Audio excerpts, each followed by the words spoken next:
روایت ہے کہ سلمان رضی اللہ تعالی عنہ حاضر ہوئے اور ان کے چہرے کے اوپر کوئی ایسے آثار تھے کہ جس کا بہت بڑی پریشانی ہو، تو ان کو کہا کہ تمہارا جو دکھ ہے وہ اس کو کہو جو دکھ کا مداوع کر سکتا ہے، غم اسے کہو جو غم خار ہو، جو غم خار ہی نہ ہو سے غم کہنے کا فائدہ۔ تو صبر کے دامن کو تھامو، ایک تو تلقین یہ کی گئی، اور دوسرا کہا والصلاۃ، اور نماز کے ساتھ اللہ سے مدد طلب کرو۔ حضور علیہ السلام جب بھی کسی مشکل میں مبتلا ہوتے تو حضور نماز کے لیے کھڑے ہو جاتے، اور میں نے خود کئی مرتبہ تجربہ کیا ہے، جب کوئی تکلیف پیدا ہو تو آپ نماز پہ کھڑے ہو جائیں، تکلیف میں تخفیف پیدا ہو جاتی ہے۔ اور بدر سے سخت دن کیا ہو سکتا تھا جب کافر پورے لاؤ لشکر کے ساتھ آ گئے، اور حضور کے لیے عریش ایک چھپر بنا دیا گیا، اور آقا کریم وہاں مصلی بچھائے ہیں اور رب کے حضور کھڑے ہیں۔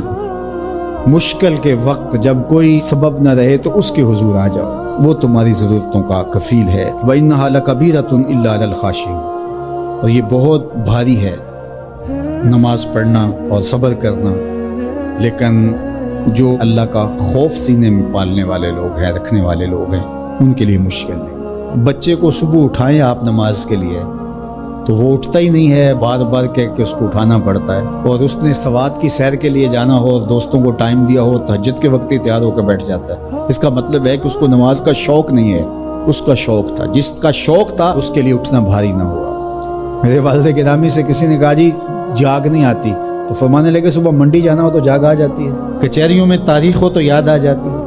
منڈی جانا یہ تمہاری بدنی ضرورت ہے، بچوں کے پالنے کے لیے، اپنی ضرورت کے لیے۔ کچہریوں میں جانا خوف ہے، نہ گیا تو میرے خلاف فیصلہ ہو سکتا ہے، تو تمہیں نہ امید ہے اللہ سے اور نہ اس کا خوف ہے، تو پھر کیسے جاگ آئے؟ اور کسی نے کہا کہ حضور نماز پڑھنا چاہتا ہوں، جاگ نہیں آتی۔ اللہ اکبر، کہنے لگے ارادہ اگر پکا ہو تو نیند نہیں آتی، بار بار اٹھ کے ٹائم دیکھتے ہیں وقت تو نہ گزر جائے۔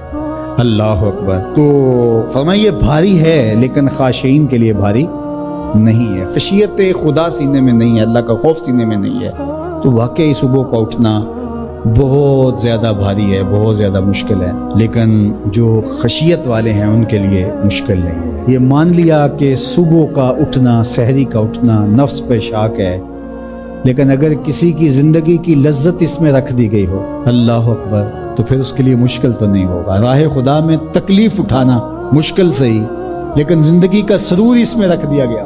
وہ مزہ دیا تڑپ نے، میری آرزو ہے یا رب، میرے دونوں پہلوؤں میں دل بے قرار ہوتا۔ بعض اوقات لوگ خامخواہ بے چین ہوتے کہ میرے کو پوچھے تمہیں کیا ہے، چہرے کے اوپر جو ہے وہ خشونت سجائے، چہرے کے اوپر جو ہے وہ اداسی سجائے۔ آپ کو صدمہ پہنچے تو بعض اوقات ٹھیک ہے، انسان بے بس ہو جاتا ہے، اس کے چہرے بشرے سے اس کا ظہور بھی ہوتا ہے، لیکن کچھ ایسی چیزیں جو چھپائی جا سکتی ہیں اس کو چھپائیں۔ ہنس کے پی جا تلخی ایام کو ناصر، غم کے سہنے میں بھی قدرت نے مزہ رکھا ہے، غم برداشت کریں، اندر اتار دیں اس کو، اس کا اجر رکھا گیا ہے، اس کا صلہ بتایا گیا۔ تو ہر چھوٹی چھوٹی بات کو لوگوں سے شیئر کرنا یہ نہیں، ٹھیک ہے کبھی آپ کوئی ایسی بات ہو آپ کر بھی سکتے ہیں، لیکن ہر وقت جو ہے وہ اکتائے ہوئے رہنا اور میں پریشان ہوں، میں پریشان ہوں، میں دکھی ہوں، میں دکھی ہوں، تو کیا وہ دکھ ختم ہو جائے گا؟ لوگ مہندی سجائیں گے تیرے لہو سے، لوگ مہندی سجائیں گے تیرے لہو سے، زخم دل کے نہ دکھاؤ کسی کو۔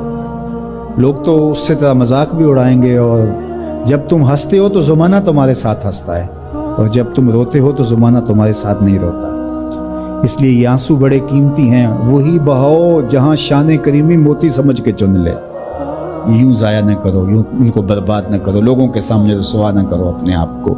انسان کو دکھ بھی آتے ہیں، بیماریاں بھی آتی ہیں، اپنوں بیگانوں کی طرف سے اس کو تلخیوں کا بھی سامنا کرنا پڑتا ہے، تو اس موقع پر آپ کی زبان کوئی ایسا جملہ نہ کہے جو اللہ کی ناراضگی کا سبب ہو۔ غم تو پہنچتا ہے اور غم سے انسان متاثر بھی ہوتا ہے، یہ تو نہیں ہے کہ تکلیف پہنچے۔